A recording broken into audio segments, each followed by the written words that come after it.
السلام علیکم ورحمۃ اللہ وبرکاتہ، اعوذ باللہ من الشیطان الرجیم، بسم اللہ الرحمن الرحیم۔ میں نے کچھ دن پہلے sex problem for diabetic patient male video بنائی تھی۔ بہت سارے لوگوں نے ڈیمانڈ کی کہ یہ جو سیکس پرابلم فیمیل کے اندر ہوتی ہے شوگر کی وجہ سے، اس کے اوپر بھی ویڈیو بنائی جائے۔ آج میں اس کے اوپر ویڈیو بناؤں گا کہ ان کے اندر بھی یہ پرابلم ہو سکتی ہے کہ شوگر کی وجہ سے ان کے لیے بہت ساری پرابلم کریٹ ہو سکتی ہیں۔ وہ کیا کیا ہو سکتا ہے کہ وہ ویجائنل ڈرائینس ہوتی ہے، جیسے ہمارے منہ کے اندر ڈرائینس آ جاتی ہے، خشکی آ جاتی ہے، ہماری میوکس جو ہوتی ہے منہ کے اندر جھلی ہوتی ہے، جو اس کے اندر جو موئسچرائزر ہوتا ہے یعنی رطوبات ہوتی ہیں وہ تر رہتی ہے، وہ ختم ہو جاتی ہے۔ اسی طرح ویجائنا کے اندر بھی یہ جو موئسچرائزر ہوتا ہے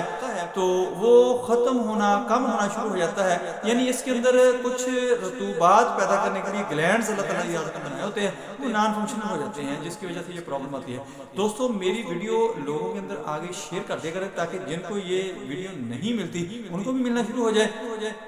اس کو اچھی طرح دیکھیں، سنیں، سمجھنے کی کوشش کریں، آپ کو بہت زیادہ اویئرنیس ملے گی۔ میں ہوں ڈاکٹر حافظ عبدالستار انجم، آپ دیکھ رہے ہیں یوٹیوب چینل۔ میرا آج کا جو موضوع ہے وہ ہے sex problem in diabetic patient female. عورتوں کے اندر جو سیکس پرابلم آتی ہیں شوگر کے دوران، شوگر کی وجہ سے، ان کے متعلق میں آپ کو اویئرنیس دوں گا، آپ کو بتاؤں گا کہ یہ کیا ہو سکتا ہے، اس کی ٹریٹمنٹ کیا ہے، اس کا علاج کیا ہے، اس کا حل کیا ہے، سولوشن کیا ہے، یہ ساری باتیں آپ کو بتاؤں گا۔ پوری توجہ سے ویڈیو کو دیکھیں، سنیں۔ دوستو جس طرح ہمارے منہ کے اندر خشکی آ جاتی ہے، ڈرائنس آ جاتی ہے، اسی طرح ویجائنا کے اندر جو جھلیاں ہوتی ہیں ان کے اندر بھی یہ پرابلم آ جاتی ہے، یعنی وہاں پر جو موئسچرائزر ہوتا ہے، رطوبات ہوتی ہیں، تری ہوتی ہے، وہ ختم ہو جاتی ہے، جس کی وجہ سے مریض کی جو سیکسول ڈیزائر ہوتی ہے وہ پوری کرنے کے لیے اس کو کافی زیادہ دقت آتی ہے، اور اس کے ساتھ ساتھ بعض دفعہ تو یہ ہوتا ہے کہ اسکار آ جاتے ہیں، یعنی وہاں پر پھٹن آ جاتی ہے، وہاں پر کٹ سے لگ جاتے ہیں، جس کی وجہ سے مریض کے اندر انفیکشن ہو سکتا ہے۔ اور اس کے ساتھ ساتھ یہ ہوتا ہے کہ یہ شوگر ڈائبیٹک پیشنٹ ہوتا ہے، اس کو بہت زیادہ انفیکشن کا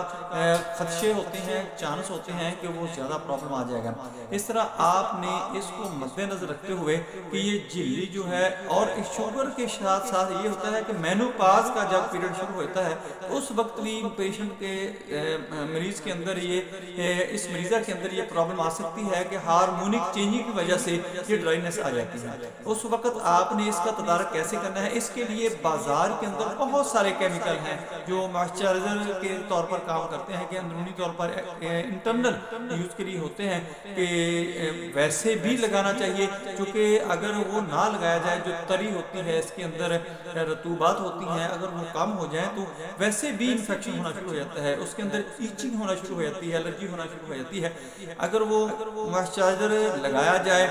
تو پھر وہ اس سے مریض بچا رہتا ہے، اور سیکسول ڈیزائر کے دوران یعنی جب انٹرکورس کیا جاتا ہے تو ویجائنل کینال جو ہوتی ہے، اس کے اندر ڈرائنس جو ہوتی ہے وہ بہت زیادہ ڈینجرس سچویشن پیدا کر دیتی ہے، کہ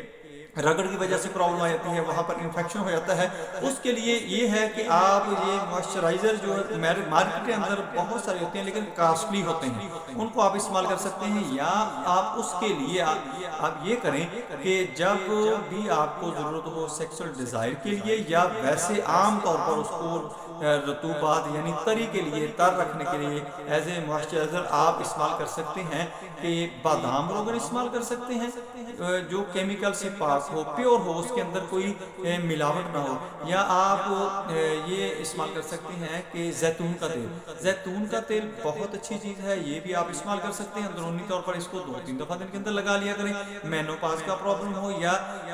یہ ڈائبیٹک پیشنٹ میں جو پرابلم کریٹ ہو جاتی ہے وہ ہو۔ اس کے ساتھ ساتھ سرسوں کا تیل، سرسوں کا تیل پیور ہونا چاہیے، اس کے اندر ملاوٹ نہیں ہونی چاہیے، اس کو آپ استعمال کر سکتے ہیں، وہ بہت ہی اچھا رہے گا، آپ کو بہت ہی فائدہ ہوگا، آپ کو کیمیکل والی کوئی بھی چیز استعمال کرنے کی ضرورت نہیں ہے۔ اگر آپ موئسچرائزر کو افورڈ نہیں کر سکتے، آپ کا بجٹ اس چیز کی اجازت نہیں دیتا، تو آپ یہ تینوں تیل مکس کر کے بھی لگا سکتے ہیں، اکیلے بھی ان کو لگا سکتے ہیں، یعنی بادام روغن،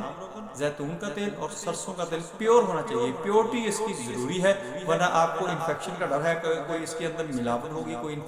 کوئی کیمیکل وغیرہ اگر اس کے اندر ہوگا تو وہ انفیکشن کر سکتا ہے۔ دوستو یہ بہت ہی زبردست رہے گا، آپ اس کو استعمال کریں، مجھے دعاؤں میں یاد رکھیں۔ میری ویڈیو اگر آپ کو پسند آئے اس کو لائک کریں، دوستوں کی طرف میں شیئر کریں، بیل آئیکن کو پریس کریں، میرے چینل کو سبسکرائب کریں، اپنا خیال رکھیں، stay connected, stay happy, stay healthy. اللہ حافظ، السلام علیکم ورحمۃ اللہ وبرکاتہ۔